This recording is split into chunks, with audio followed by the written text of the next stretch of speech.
Hello, no one is available to take your call. Please leave a message after the tone. Hey, I've been craving some sushi recently. Want to go out for lunch and just have some and have a little chat? See ya. Bye. Hello. The new One Piece just came out. Just wondered if you want to, watch it together. See ya. Hey, the sales at Uniqlo have just begun. If you want to join me there are some cheap and super fancy outfits to shop. See you there. Sushi, manga, or fashion brand Uniqlo? All of that is Japanese, isn't it?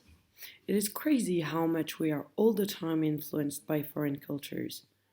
Indeed, it's a good question. And to better understand to what extent we really are influenced by other countries in our everyday life, I asked some of my friends to answer a few questions. And 56 students answered, and I will use their answers to discuss about how Japanese culture has been influencing our lifestyle, our preferences, our activities and leisures. The first question I asked them was a very simple one.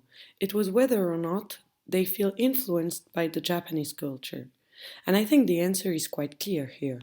Amongst all the students who answered, 35 out of 56, so more than 60% of them, admitted that their everyday life is influenced by Japan.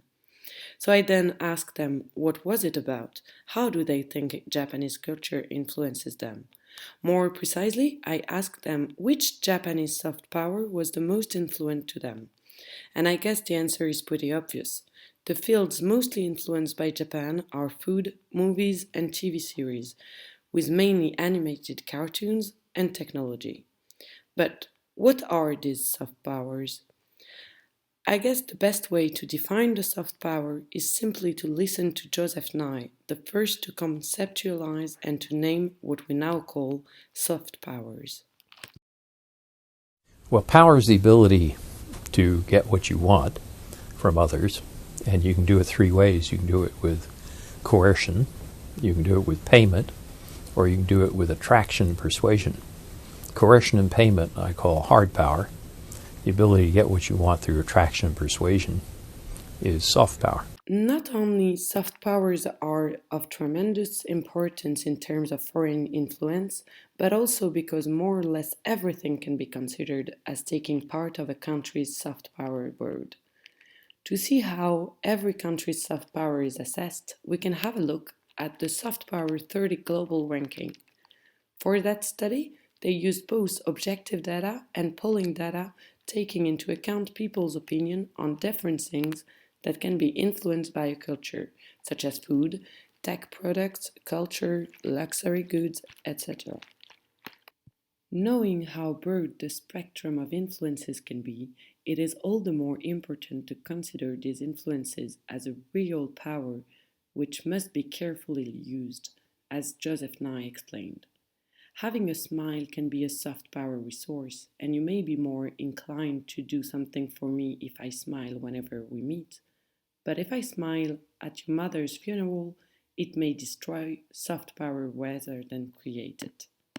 And Japan was probably very conscious of how to best use this soft power and how much it can be useful, because Japan is now considered as the 8th most influential country of the world in terms of soft power, according to the Soft Power 30 global ranking.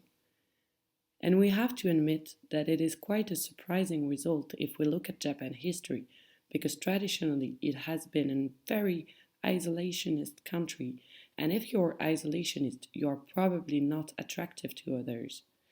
But since the end of World War II, Japan is increasingly opening up to the world, and its main tool for exerting influence across the globe has been soft power.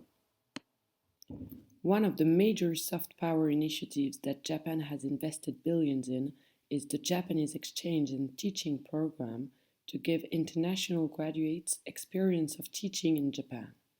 Recent research suggests that the program has been a hugely effective means of increasing Japan's soft power.